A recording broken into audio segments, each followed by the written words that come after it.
And I'm going to throw this on the next screen.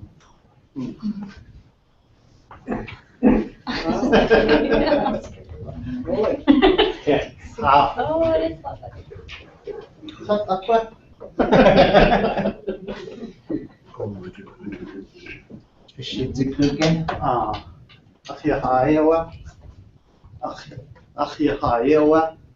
That's my image.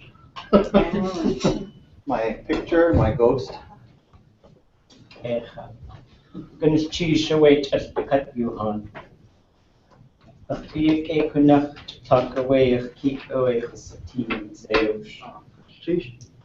Kanach Satina at the age nay how you can be done. Kosakua de Satia, Yage nay how you can be done. Actually, I talk with Quantian. Has to tune the tony, Kakwa Sasha. Upon a today, Kanakaway to Sahan Hassani Kane, I am quite knock. Shukwai Aya Tosabu, do you hatangi Aya to Aka Yahana Aya Zeosh Ai Chish.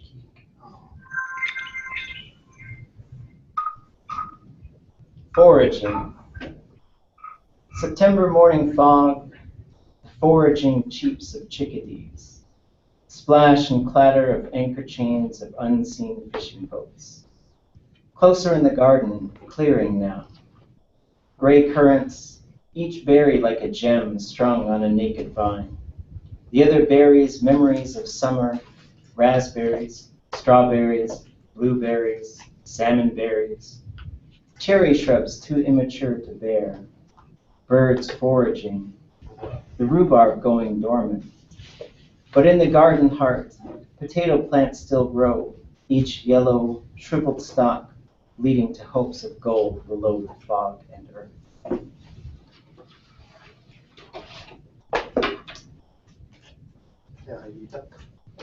That Tlingit Linguistics that wish to cut you on. Yeah, Tlingit Linguistics, linguistics.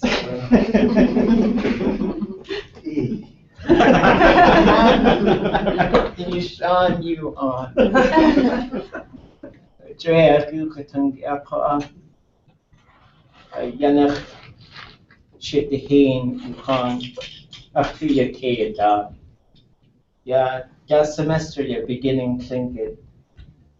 Take dushu, naska dushu aya, atuch, shukwa aya chwasatin ya, wasa guginki at.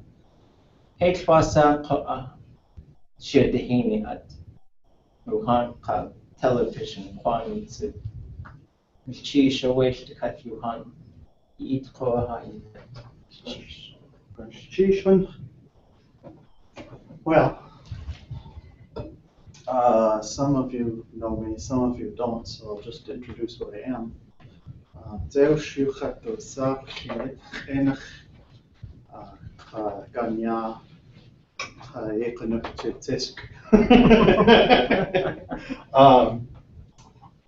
Deshikan Nahu Kakak Hiti Dach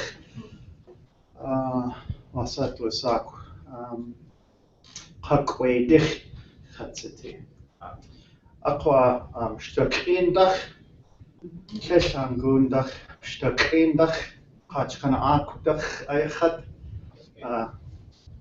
Chekukenk Kasie Yachawekwa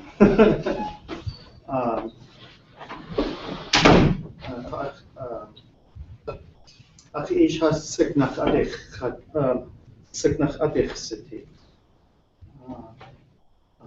Nanya Aichan Stahiti.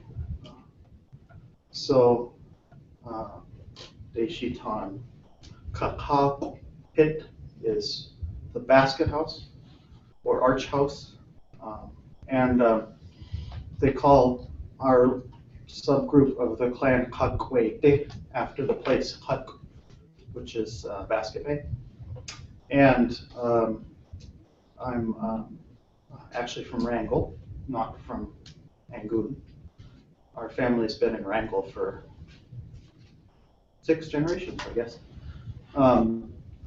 So they've taken us as their stray beavers.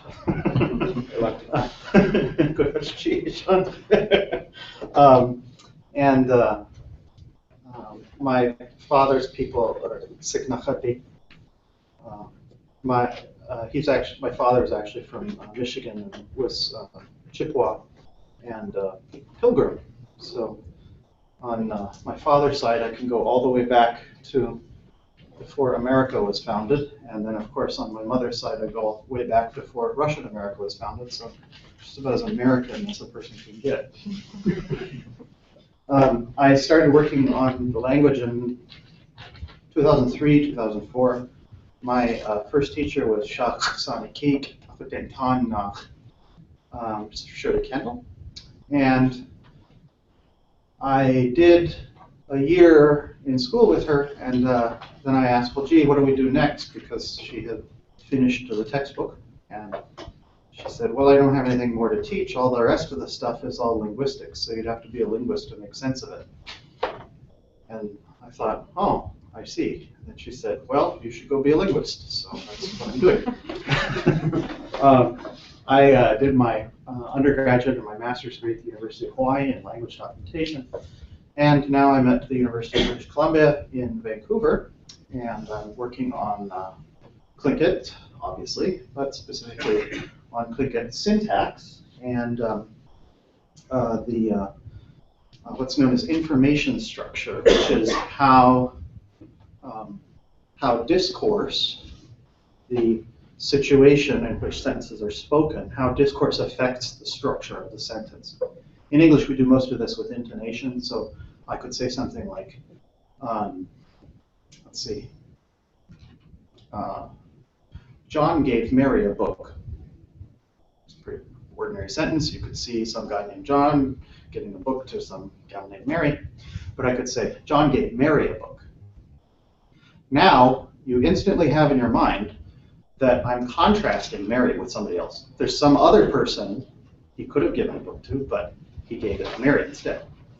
Or if I said, John gave Mary a book, now you've instantly decided that the way I said that indicates that it was a book contrasting with something else. Or John gave Mary a book versus Peter or William. So English uses this intonation.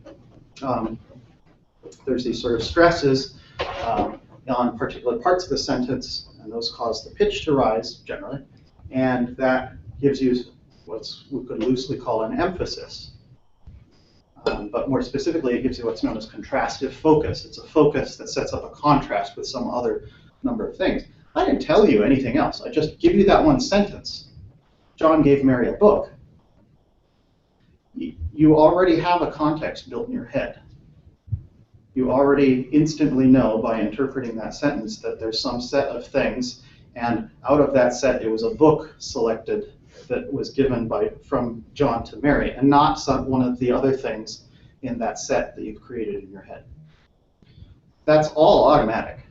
You don't think about this. You do it just like walking. So in Tlingit, there's a similar mechanism, but they don't. In Tlingit, it's not done with intonation.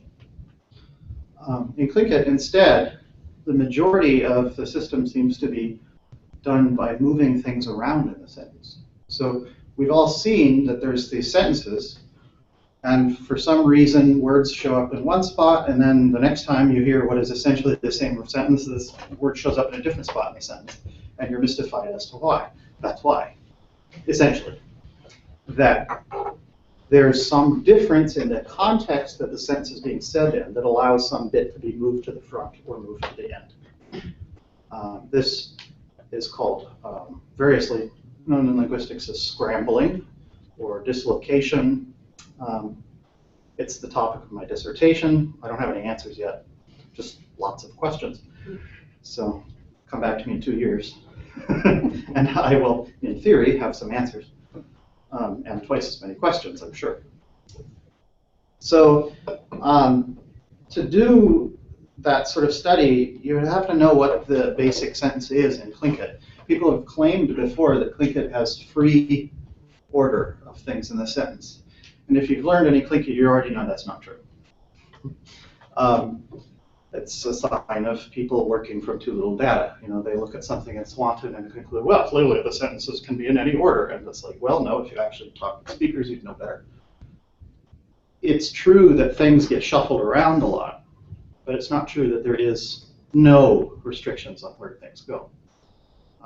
So what I wanted to do today is just quickly sketch a little bit about what sentences are in Tlingit and how they're structured.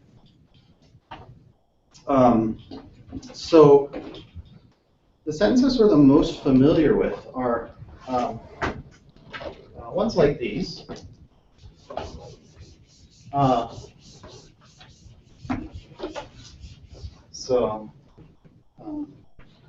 Maybe I can say, let's see. Yeah, that's a good example. In Tuwa, Siku. I think this is something most people here have heard. In Tuwa, Siku. Pardon my southern accent. You'll see it every now and then. I'm trying hard to keep the Wrangell dialect alive, so you have to. Y'all just respect.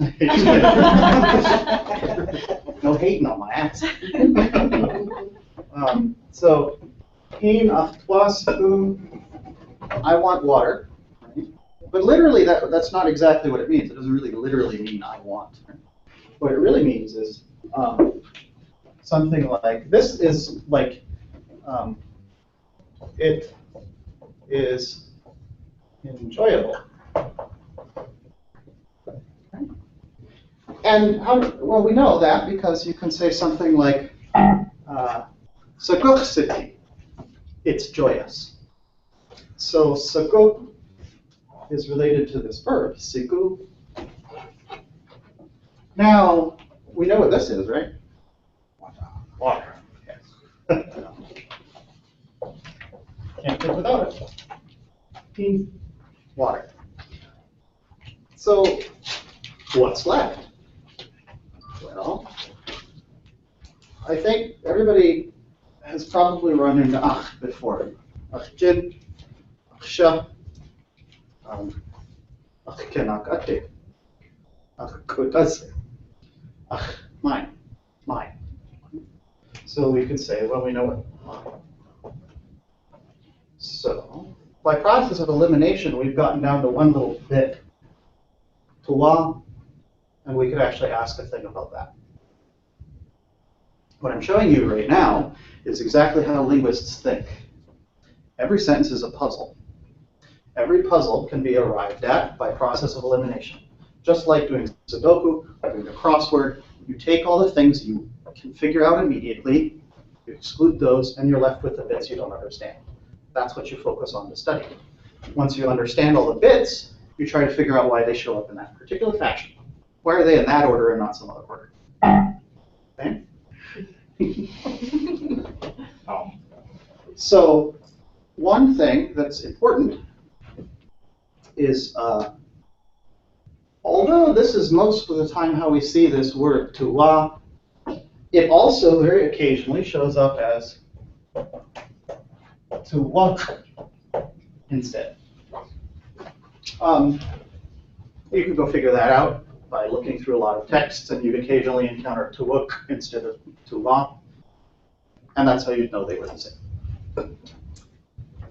Well, we know that on the end of things is at, or in, or on, something like that. It's the locative suffix. So we can exclude that bit from it too, right? By process of elimination. We already know what that bit is. So we're left with tuwa. Now, think about a tu. It's inside. So the tu inside my nose. Let's see. Tu inside of my bag. So we know what tu is already. inside. So all we're left with is wa. Unfortunately, there's no easy way to get at this one. You have to discover this piece the hard way through lots of linguistic research, so I'll just give it to you. It's a weird form of the word that you know as yeah, my face. Yeah.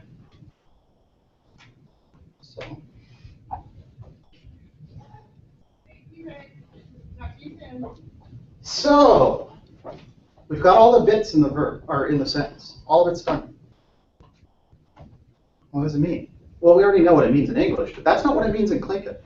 That's a translation. It's the equivalent in English. But we can tell there's no want in here. When I say I want water, this is not directly equivalent to it. It's something that Tlingit speakers will give you as a translation, but it's not what the Tlingit means. That's something to always keep in mind. A translation is not necessarily what the sentence really means in the language. To get at it, you have to approach it from within the language, not from English translations. You use those as a guide. When you can take these things apart in your head, because you've seen them so many times, that's when you start speaking the language rather than translating into it. See? So eventually, you'll have said this a few times, and you'll make these connections from tuwa and sigu and ach. You'll have those rattling around in your head enough to where it will tie in with other parts of the language, and you'll start to actually think in Tlingit rather than the English words. What this says is, water is enjoyable to the face of my mind, or spirit. The face of my spirit will enjoy water. It means want, or like, or enjoy, or desire. It's an idiom. It's not obvious that that's what it means when you take it apart. But it's one of the most common phrases in the language. So just like in English, we've got all these idioms. He kicked the bucket. What bucket? Right? It's not, the idiom is funny. It doesn't mean exactly what it means, exactly what it says on the surface. So those sorts of things you kind of have to memorize a little bit. But there's a sense of when you kick a bucket, it's final. All the stuff's out of the bucket and you can't put it back in. So that finality is tied to the idea of death. Here, a sensation of enjoyment in the spirit is being tied to wanting, desiring, or liking. This is not something that native speakers even know or think about consciously. I mean, they know it unconsciously, but you can't ask a native speaker to explain this. That's why you have to do the linguistics if you're going to learn Tlingit. Because you didn't grow up with it, you don't speak it from infancy, and so these things don't just come to you for free. You have to learn how to think this way. My question was, you said tua is like a contraction or a changing of yeah. How does that work? Good question. Very good question, actually. I was going to try and avoid it, but oh well. So there's this funny sound. You'll see it every now and then, especially in linguistic writing. And we write it like this nowadays. It has an older form, but that's hard to type. It's also kind of hard to write. What it stands for is a sound that doesn't exist in Tlingit anymore. This sound became either Y or W. It used to be an independent sound, but sounds changed, just like they did in English, and that's why we no longer have the sound in English. It's changed to H and F and a few other sounds. So this sound changed, But what's kind of neat is we have a very few last speakers in the 1970s still had the sound. So we know it used to exist. It was pronounced the. The. It's a W without rounding your lips. Wa.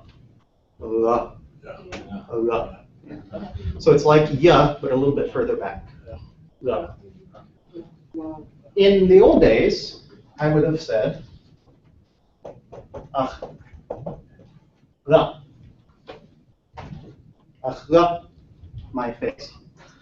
But when I say your face, I would have said, oh, sorry, his face, I would have said, tu, wa. Because this, remember I said that the sound is like a W without the lip rounding.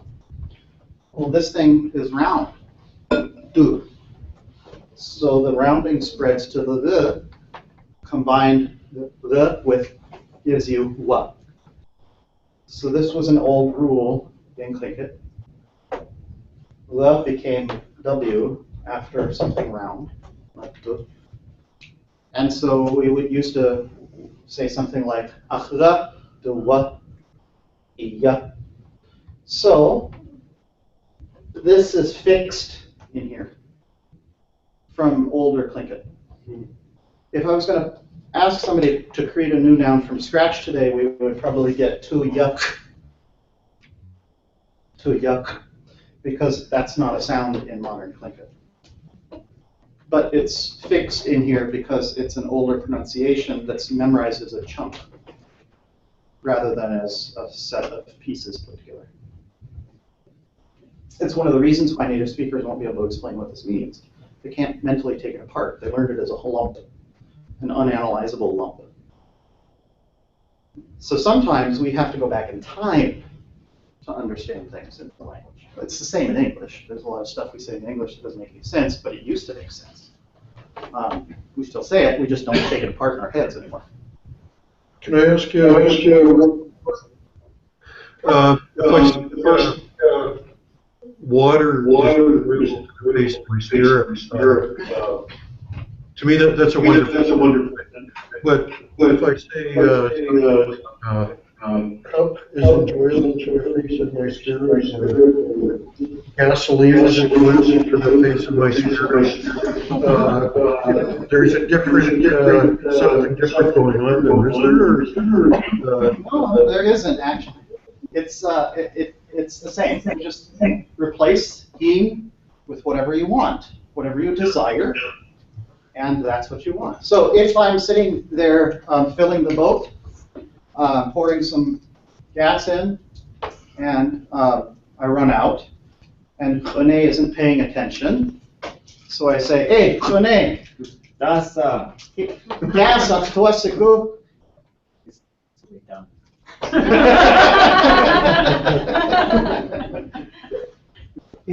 I'm going to say, I want some gas. Right? It doesn't matter what we're saying. So don't take this literally. This is a metaphor. It's an idiom. But it's something that when you learn how it works, you learn a little bit more about how to think in the language this way.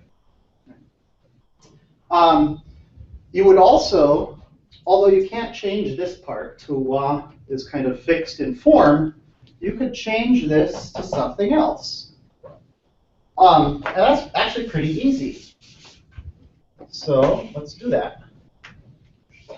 Could you go negative with it? That's what I was going to do. Yeah, neat. So I say, take. See that? I can see that. Oh, okay. That's gross anyways. So take, hin, achtua, ushka. It isn't enjoyable. Right? So I add a negation, and this bit down here changes. The verb, in general, agrees with negation. Whenever you add negation to a sentence, the verb is generally going to agree with the negation that happens in it. Even though this is kind of at a long distance, this is way up here, and that's way down there. So it's not saying I want not water. No. It's saying I don't want water. Right. Water, literally, water isn't enjoyable to the face of my spirit. But really, I mean, I don't want it.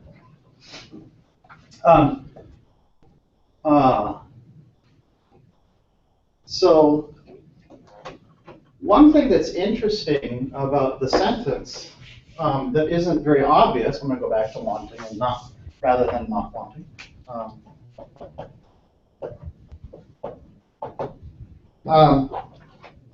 One thing that's kind of interesting is that you can't really move things around in here. So if I try to put siku here, hin siku achtua, it's nonsense. Or siku tua, that's even worse. Achtua, hin siku, that's bad. One thing you can do is you can put this at the end. You can say, achtua siku, it only works in the right context, though. It only works when you've already mentioned water. Then you can do it again, but you don't have to do it when you mention something in English. You do what's called de-accenting. So I want water. I see you have some water. I want water. So notice the second time I said it, smaller and compressed. Not as high pitched. That de-accenting happens because the word, actually the thing it refers to, has already been said in the conversation. In Tlingit, you generally do that by putting something at the end of the sentence, after the verb.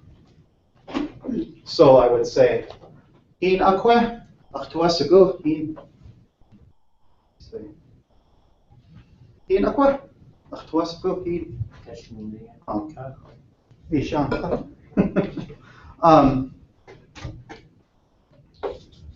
So you can move that to the end of the sentence, but you can't move this stuff. This stuff is fixed in place.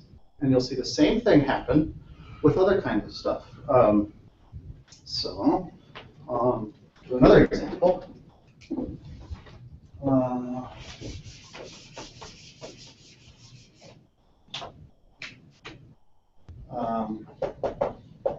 Ish, in. So this is with my father. My father. This is a post position. English has prepositions that come before the rest of the phrase. Tlingit is the reverse. It has post positions that come after the rest of the phrase. So, ish, in.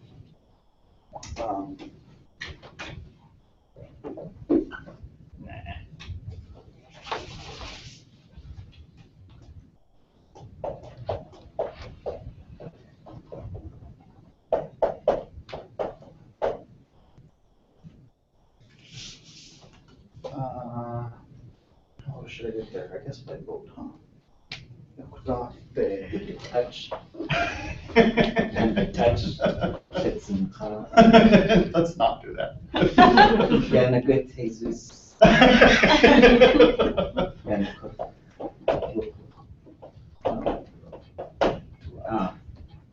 You can walk there from Latuya Bay, right? So, Yatsitsu. Yakata. Oh, it's this is wrong.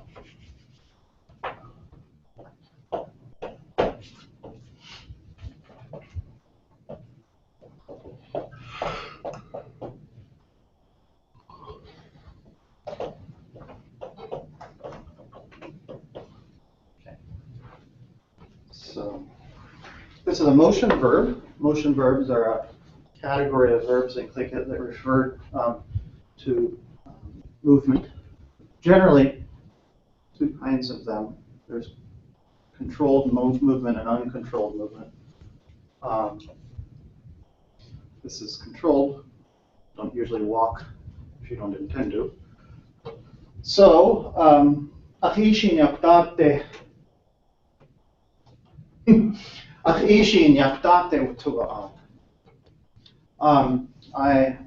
We walked to Yakutat with my father. That's another one of those nya things, right? The ya. Utua'at. Yeah. The wa here is the gamma, the la sound, but u here makes it a w. You'll see that lots. Don't worry about it. So I can move some of the stuff in this sentence around. This whole thing forms a phrase, and this whole thing forms a phrase. What that means is I can't take the bits out of these things and move those around. The stuff inside of each of these phrases is fixed in position. So I could not, for instance, switch these two. I cannot, in Tlingit, say something like "Ach ish in de yakdat utua'at." It's nonsense. I also couldn't say "Ish in ach yakdat de utua'at." It's terrible. Right? So you can't even move things around inside of here, and you certainly can't take things out of it. So like "Ish in yakdat de utua'at ach." It becomes what the technical term for this is word salad. It sounds like a bunch of words thrown together and they don't make any sense. You know what each word is, but the meaning is bizarre because they're not in the right position. Syntax is the part of language that puts things into particular positions so that they add a certain kind of meaning to the whole sentence. What we're looking at here is syntax. I'm not looking inside of that verb. That would be morphology, how words are built. I'm looking at the structure of the sentence as a whole. This is a phrase. This is a phrase, and the verb. Now, we can't move things inside of the phrase, neither one, but we could move the whole phrase. So, I could actually say, Yakdate utua'at, ach ishtin. We went to Yakutat with my father. So this whole phrase can go somewhere else. This one, on the other hand, can't. Ach ishtin utua'at yakdate. Doesn't work. It's ungrammatical in Tlingit. The reason why is because this is a motion verb. Motion verbs always have some sort of source or destination or path, because motion happens over space. So when you use a motion verb, you have to give either a place where it started, a place where it's happening, or a place where it ends. One of those three. This is a destination word, and the destination phrase is fixed before the verb. It cannot be put anywhere else. Unlike this phrase, which is also a postposition phrase. They both have a postposition. But this postposition phrase isn't specified by the verb. If you look up a motion verb, it would require one of these kinds of phrases. It doesn't require one of these. So this one's free to move. This one isn't. That has some really interesting consequences elsewhere in the language. Is the first phrase like a noun phrase? It's a nominal object. No. No. This could be thought of as a nominal object because it's required by the verb. This is a complement of the verb. This, however, is an adjunct. It's not required, it's added. And is that like nominal objects are always going to be where they say they are in the theme and not be able to move around? No, unfortunately. Okay. These kinds of things that have postposition phrases, when they're specified as part of verb theme, you can't move them around. But the other stuff, regular noun phrases and stuff, those could be moved around. I could add another person to this sentence, for instance. Not me. Well, I could add me too, but let's add a third. context then? Well, let's just use you.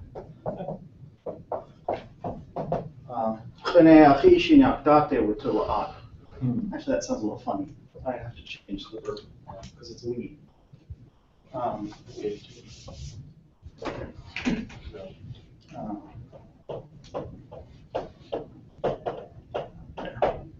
They.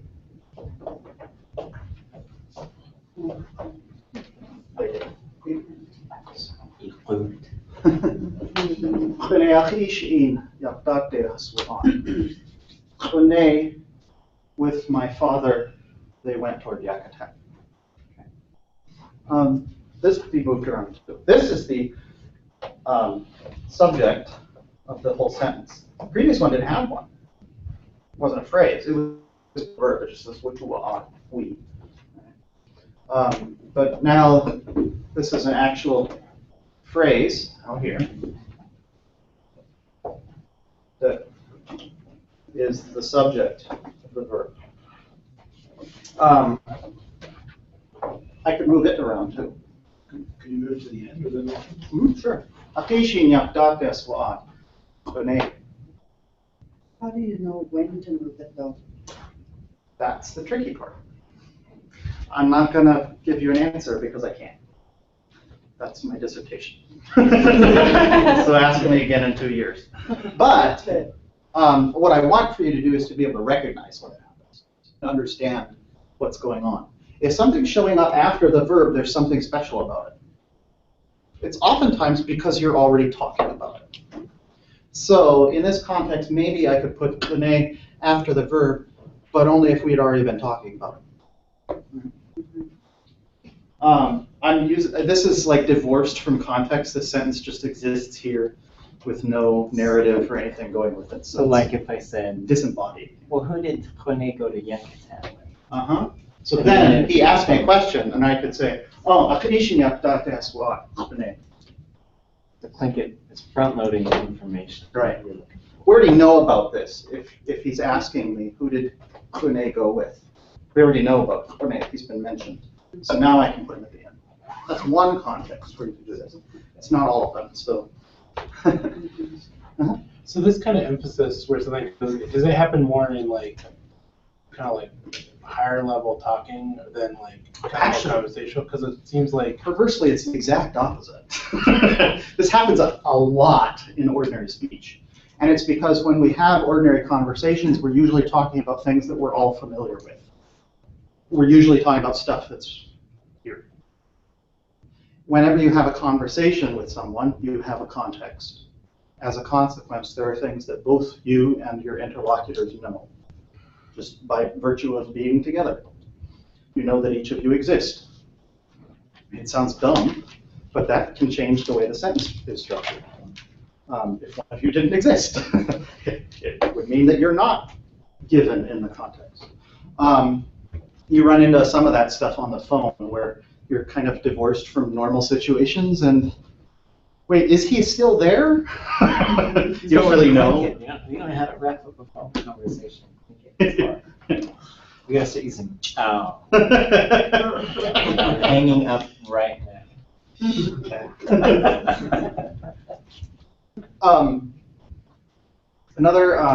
Another thing that you can do as well as putting stuff in, you can put stuff in front. So it's kind of a little bit more difficult for me to pull off because I don't know the mechanics as well. So you want to put something in front of that. No, I'd need to start with a new sentence. So let's see. Do something with eating.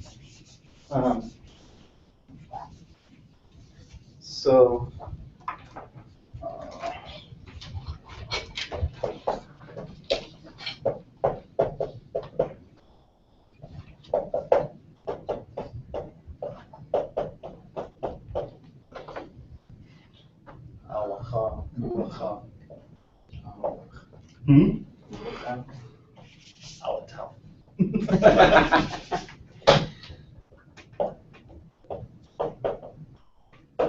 He stole my apples.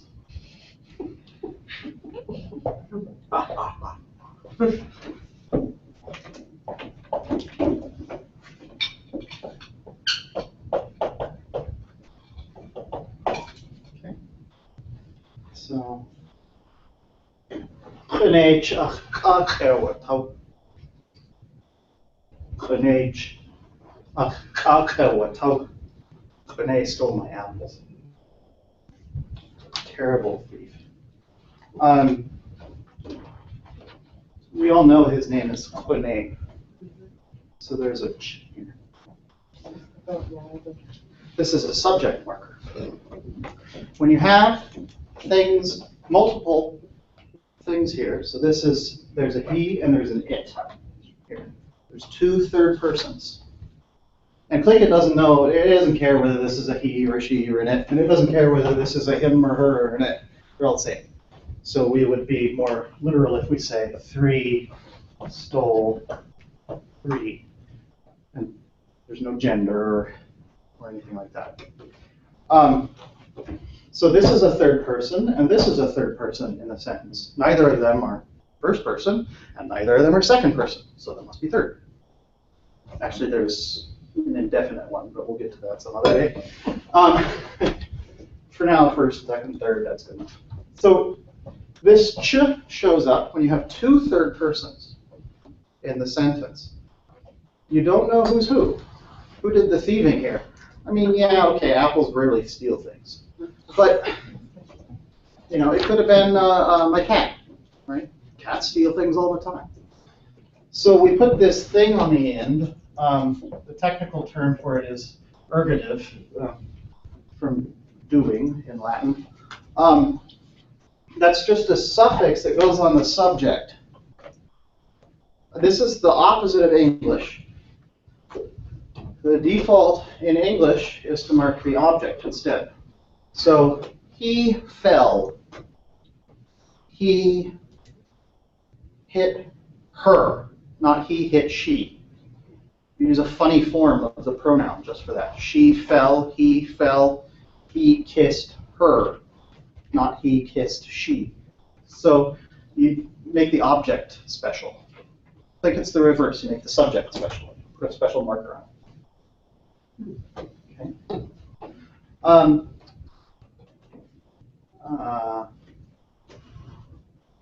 I should put a place where you stole it from.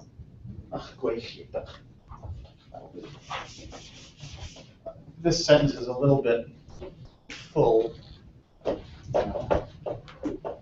bear with me.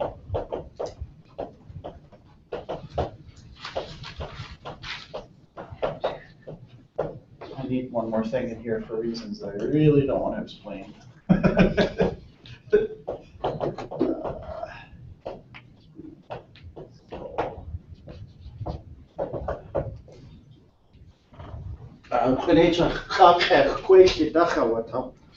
He stole my apple from my bag.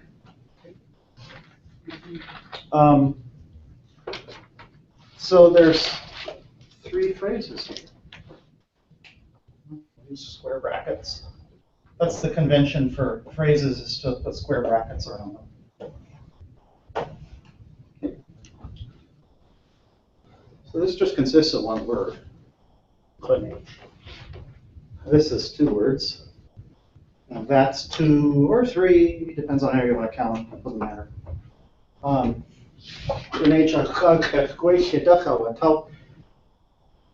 This is the subject, this is the object, and this is a location.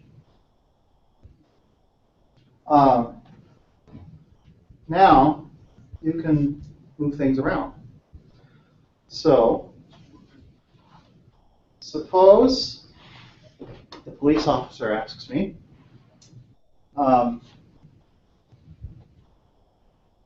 what got stolen?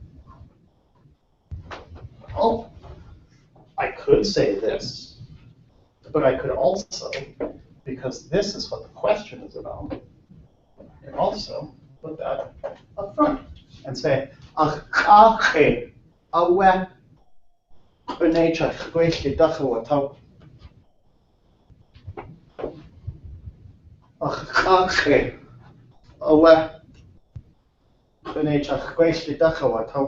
That apple? Yeah. Or what is that apple? It's an apple What is that? that Kune stole from my bag. So he asked, well, what got stolen? Well, it's an apple that he stole from my bag. So even if I ask this question in English, what got stolen?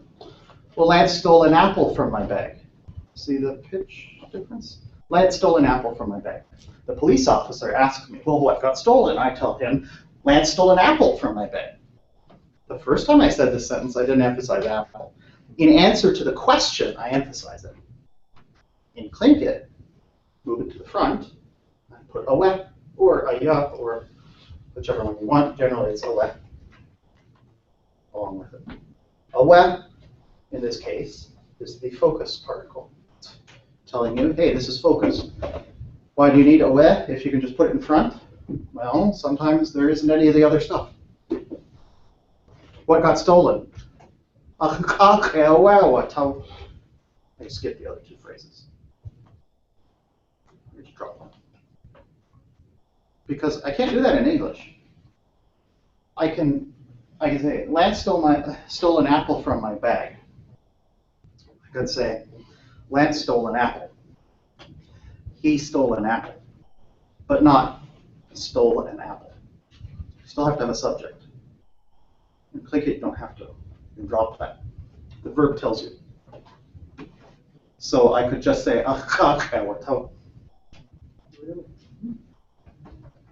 all the rest would be understood, or I just simply didn't tell you. Maybe I'll tell you later, maybe I won't. Doesn't matter. It's my choice as a speaker with how much information I'm going to give to the listener, right? We do that all the time. We're like, should I say this? Nah. Kinde Kadunigi. Tattletale. That's right. Talking up. So,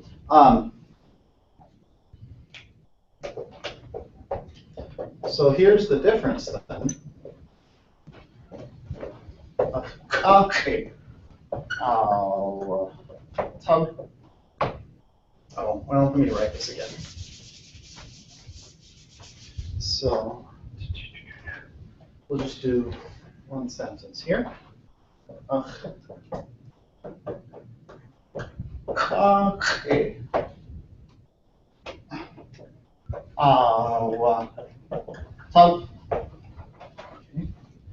Now, I want to front this phrase because I'm answering a question, what? So I'm going to answer, what? And then I bring it up front. There's nothing else in there. So all I'm saying is, there's a big bunch of blank. So there's no way to tell that I put this up in front. If I decided to just answer with this sentence, but I want to put in front, I move it up here, and now there's just a bunch of nothing. That's why we have the focus particle. So we say, okay, awe,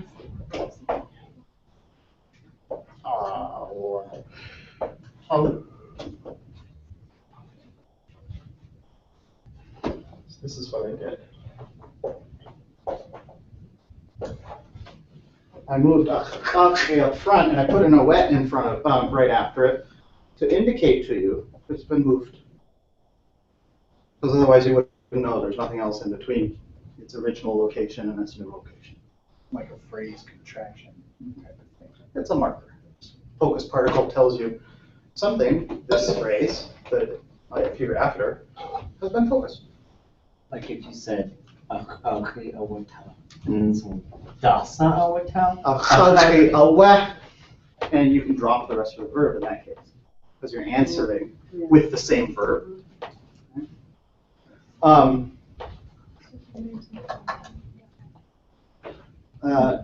You can't always, you can drop some of these parts of the sentence when they've already been said. Sometimes you still have to say them though, and that's something you kind of have to just pick up from experience. It's not easily teachable. But you can drop the verb if it's already been implied. Mm-hmm. So like if a police officer asked you what got stolen, they already know that something got stolen, so you just say it now. Okay, and in fact, that's the answer that universally Tlingit speakers are going to prefer. They're going to ignore the verb. Here you are trying to learn the verbs. There they are, just dropping them. Because you already know what's going on. I don't need to say it again. You already know who did it. You already know the other thing. You know when and blah blah. So why say it? It reminds me of, we read that story earlier, the one-horned goat. We were in Sitka, and we said, but no, there's no one-horned goat in it, so why is it called the one-horned goat? Because there's a one-horned goat. You already know about it. That's good.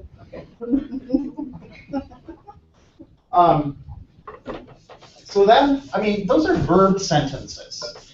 I could teach an entire year about this stuff. So I'm just giving you really a quickie sketch. Right? Would you say the placement of the different phrases is always going to be flexional, or is it going to be context driven? It's always context driven and meaningful. There is a default, I think, but it's really hard to get a default because it's impossible not to have some kind of context. When I do elicitation with Tlingit speakers, the first sentence usually ends up being default. And then everyone after that that's related to the same context is no longer default.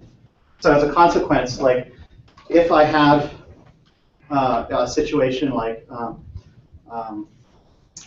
let's say, Stephen and Mary hate each other, Stephen kicked Mary. Give me, okay, Stephen kicked Mary.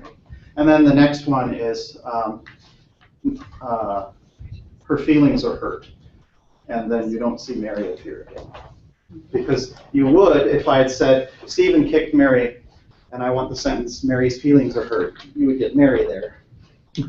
But because this is the next sentence after the kicking one, you don't see it anymore. And so context, even in these artificial situations where I'm asking for sentences, even then, the context modifies the sentences.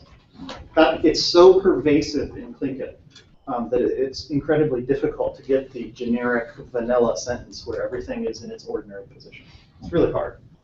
But then again, I mean, how often do you ever wander into a situation where you know nothing? It's quite rare. I suppose if you are in some house you don't know and you walk into a dark room, but usually you know something about your environment. And generally the people you're talking to also know something about their environment, because you can see and hear and feel. So yeah, default is sort of a theoretical construct more than a reality. You know? Don't take it too seriously. But we use this default or zero context or empty context as a theoretical tool to try and understand all the other variety of things, even if it doesn't happen very much or at all.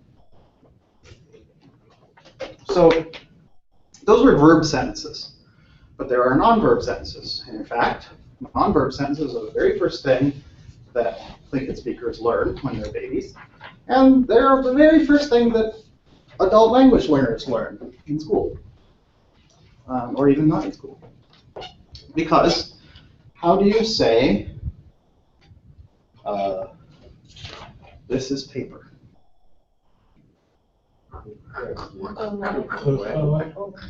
You've just created a verbless sentence.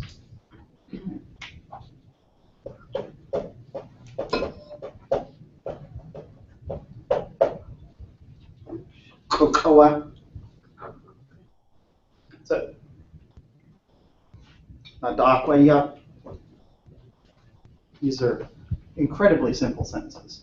So the first thing kids learn when they get past one word and start using real syntax. This is it. You also know another one. This is really impoverished because it turns out there's no subject here. This is the predicate.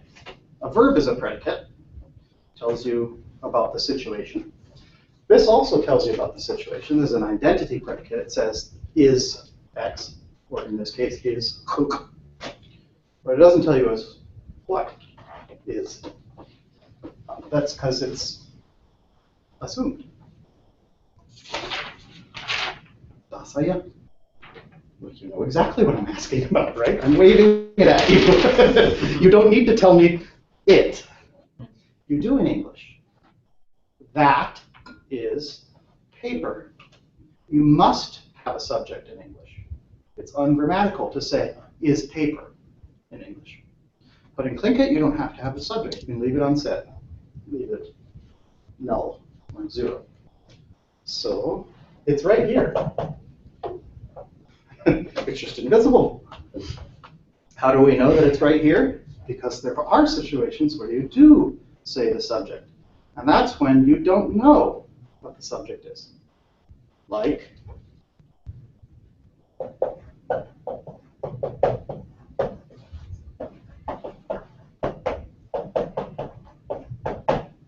that's the subject. Literally means I, me, is Deus. Is Deus.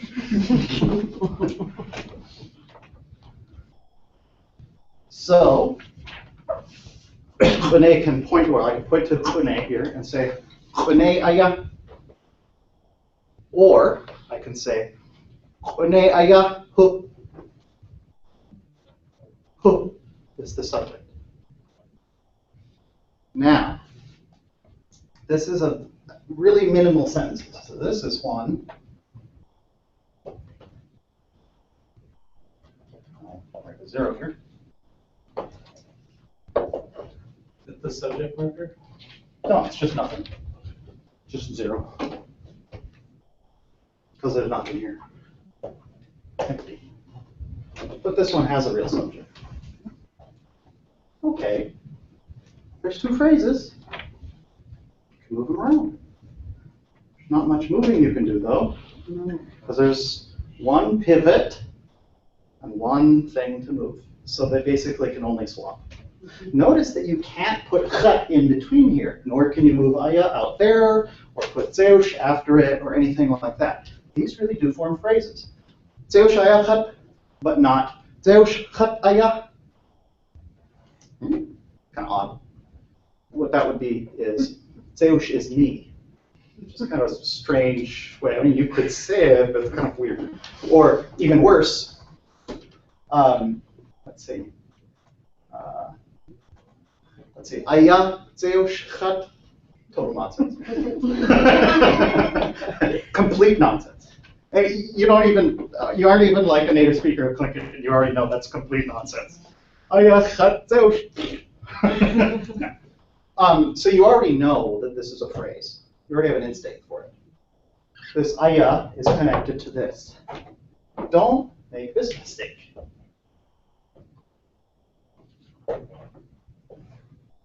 That's ungrammatical.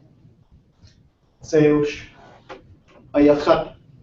You hear people who have just begun learning Tlingit making this mistake. Because they're trying to make the syntax of Tlingit act like it's English. They haven't developed the hunch that this is a phrase yet, and that that's a separate phrase. So they're actually grouping ayachat together to mean something like I am. But it's not Tlingit.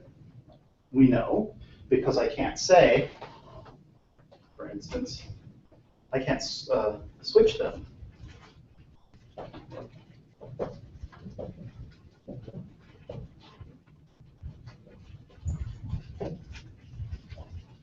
That's awful. Ayachat zeush. I can't say it. So we know that ayah can't be forming a phrase together with chet, because I can't move both of them up front, or move zeush the in, whichever one you choose. Doesn't matter which.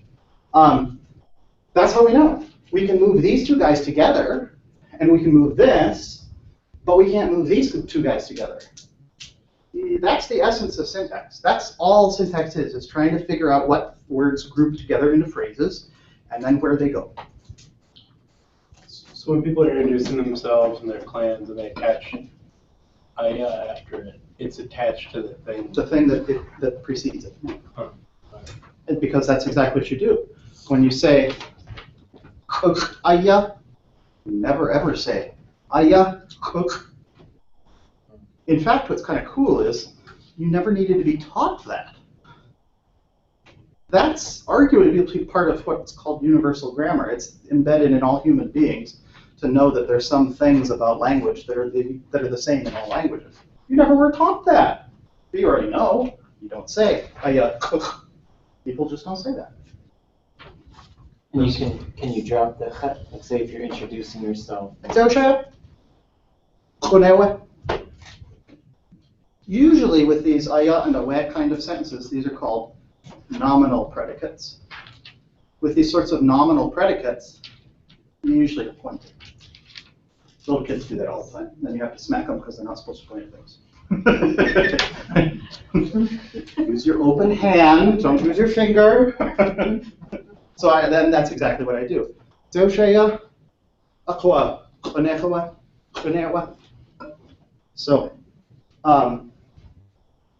it means something different when I put these in the opposite order, though. That's impossible. I have to write these things that are impossible on the board, and then I feel bad because people keep looking at them, and I don't want them to learn them. I want you to learn that they're bad. Don't do that. And this is not a, don't end the sentence with a preposition type of, don't do that, because we do that. It's fine, right? There's these rules that the English teachers teach you, and they are, you don't need to be taught them.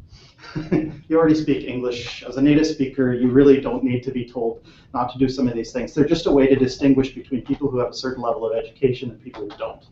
It's a class and race and other things. It's just a way to distinguish between the people who matter and the people who are just hoi polloi, right? Well, yeah, like your paper, I guess. Right. That is paper. Like, it's if it is now. Yeah. That paper, home. Yeah. So that's a different dialect. And that dialect, African American English, permits you to drop the copula. It's perfectly valid grammar in that dialect, but not in standard English. So it's grammatical in African American English, but it's not grammatical in standard American English. This isn't a teacher says way of thinking. It's in that dialect, that's acceptable. And not only acceptable, that's the norm. In this dialect, what I'm saying would be bad in that one, and vice versa. See? So the rules depend upon the language, not the other way around. This sort of rule here is because that's the way the language works, not because that's the way you were taught. It's because no speaker ever makes those mistakes. That's very different from don't end a sentence with a preposition, which we do all the time. There's nothing wrong with it. What's a preposition? Which house did he go to? Yeah, everybody does. Everybody does. It's an arbitrary thing that people invented back in the 19th century, because if you had learned Latin in school, then you were less likely to do it than if you hadn't learned Latin, because Latin doesn't do it. So that makes you, by not doing it, it shows I am smart and rich, and you people who do it are poor and dumb. That's what those rules are for. They're called prescriptive rules. They say, don't do this, must do this. But those have nothing to do with how the language works, because language itself is totally organic. It's not something that people sit around and plan. It's something you have from birth. You just sort of figure out how it works, and nobody teaches you. Jinkat minutes. Aji. Ajibu. So in this kind of sentence, we've got a subject and a predicate, just like in a verbal sentence, but they're much smaller. We can still shuffle them around. I could say, Ho, Banewa, Chat, Zeoshaya. See how that worked? Ho, Banewa, Chat, Zeoshaya. Him is Khune. Me is Jane. Because I'm contrasting us. Just like before when I was contrasting or answering a question, like that, the thing going in front is focused. So normally people know that you exist, and so you don't need to focus Khat.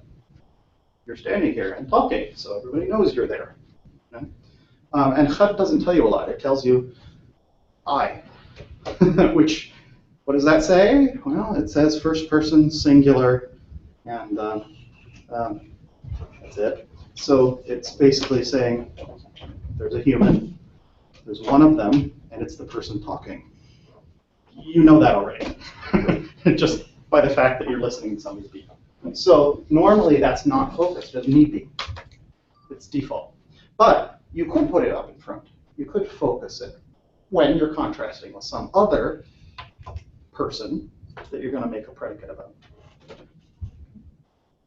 So the norm seems to be this, because these are usually default, or even nothing. The reverse is somehow special. You can't do a reverse with this. So you can't say, kukoe, right? There's no way to say nothing, a blank. As a consequence, you have to use something there. Well, we have stuff for that. We have words designed specifically for that job, such as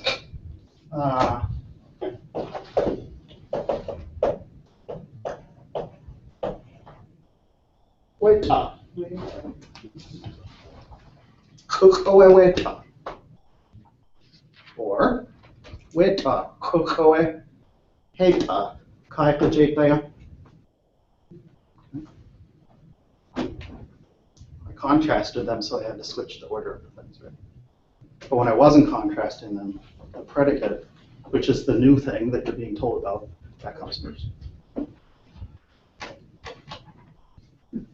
So there's one more. You'll run into this not nearly as often. You already know how to make sentences with verbs, so now you know a little bit more about what you knew.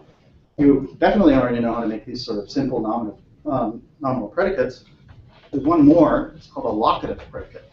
We've used them a few times, but probably nobody's pointed out what they are. So locative predicates have this suffix, "oo." It's like the E on possessed things. It goes up and down, which, if you don't know, you'll learn. So this suffix is a predicate forming thing that means is at rather than is.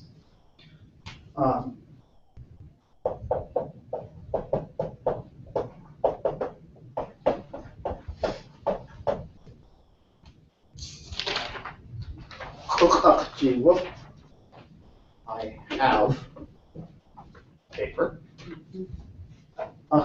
Gee, whoop, can be broken down into 2 bits. The W is in there because that's a vowel and a vowel, so you got to put a consonant in between them.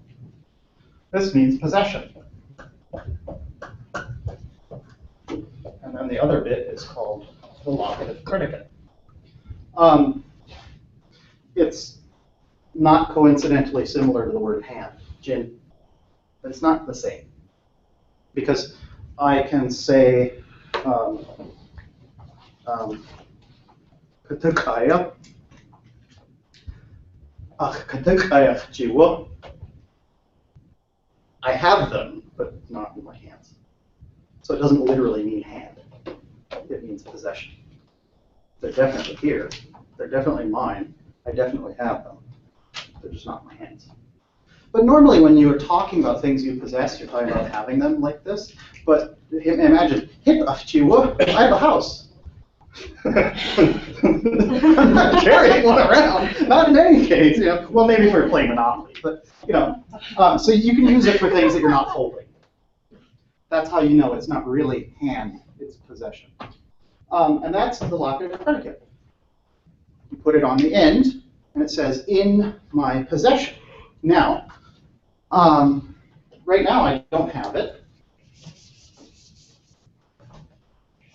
So I could say,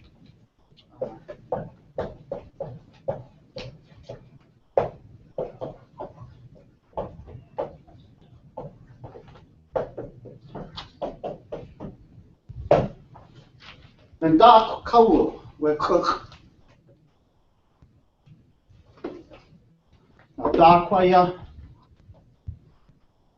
Nadakawo. Wakuk. Ka. A ka.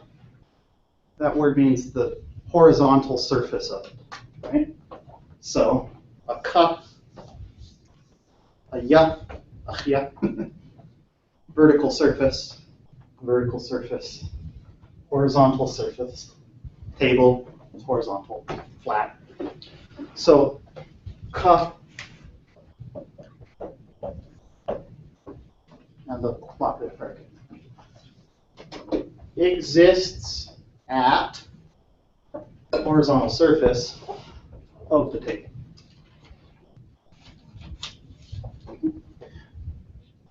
Is the and locatives interchangeable? No. If I said naga cook would cook, finish the sentence. Now you got a verb. Yeti. Yeti. You need a verb there. It's got to be yeti in this case. Or naga cut. You need some sort of verb. This, no verb. It's a predicate forming thing. It creates things that don't need verbs. Okay.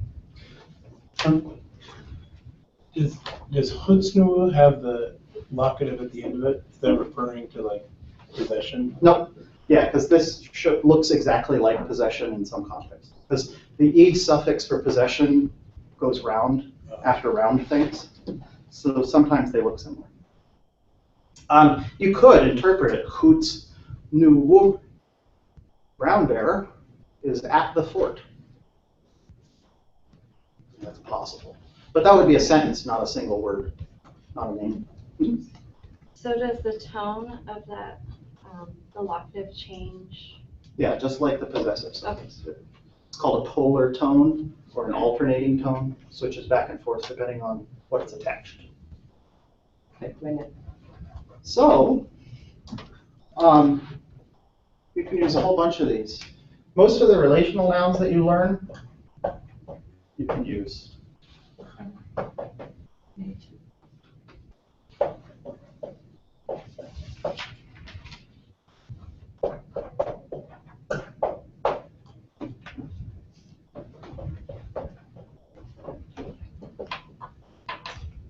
So, achanu, chune. He's by me. You're asking, gusu chune achanu.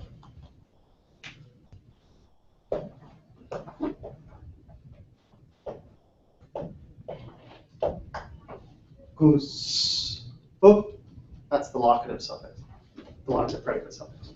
Notice there's never a verb when you say gusu. That's why. Doesn't need a verb. Guksa. Yeah, guksayeti or gusu. The S is part of the sa, but the u is a locative suffix, or the locative predicate suffix. Achanu. So gusu chune achanu. By me. I walk in the door. People in the kitchen can't see me. Neshulchat. I'm home. Right? At home. Me. So you've learned 3 types of sentences today. You've learned about the idea about focus, putting things in front, and about given, putting things after. You've learned fully 2/3 of my dissertation. Actually, 1/3. Yeah, 1/3. So maybe 1 or 2 questions. Well, When you, I don't know if it's gonna take too long to explain, but like when you we say yake and then ushke, and then the same was true with ushku, sigu, and ushku. There's a handful of verbs where the classifier changes from ya, and rather than just becoming nothing, which is the norm, it becomes sh instead. those all are somehow associated with disapproval. Notice that it's what we call, the technical term is evaluative predicates, things like good or enjoy. They're attitude propositions from the speaker. I think it's good. I think it's enjoyable. Other people may have a different evaluation of it. Right? So these sort of evaluative attitude propositions, some of them, but not all, switch between the zero classifiers to the sh classifiers when they're negated, but a lot of other stuff doesn't. So you have to learn that handful, but the nice thing is they're really common, so they're easy to learn. The other ones don't, though, and you'll still find them even without. So Cheshaye utit, Cheshaye utit. There's no, it's not ushti. It's just utit. It isn't there. And every now and then you'll hear somebody use the other version, the like, no, okay, it's not good. Right. And somehow that's softer than saying it's no bad, it's no good. Bad. Yeah, bad. So it's subtle. I'm not sure how reliable it is for all speakers. It's probably something that was more common in older country. Yeah, I've seen K written, but I've never heard it my entire life. As far as I know. Which one, Renee? K. K. Yeah. Or Chesh achtua uska instead of ushka. Every now and then you hear that. It's pretty rare. But again, that's maybe like, well, I don't really like it. Versus, I don't like it. I'm not sure that that's reliable enough to use with all native speakers, though. Right, most of them are correct. Yeah, they'll probably just correct you to sh instead. And it also shows up in one place, at least without negation. Again, not everybody does this, but you can say to a kid, natate, go to sleep. Right? Nata, go to sleep. You turn around, you turn back, there they are standing in their doorway again for the 85th time. Nashta, go to sleep, damn it. So adding that sh there means you're PO'd. But not all people do that. So some people will look at you and go, so I don't know. Tlingit cheese.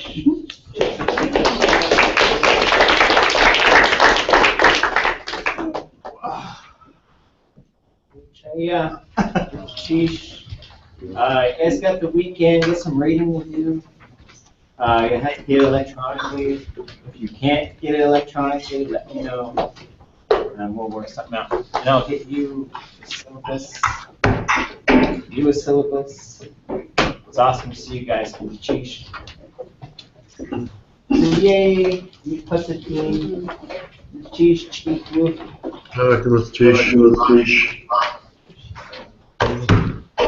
Do we need any permission slips? Yeah. We're running a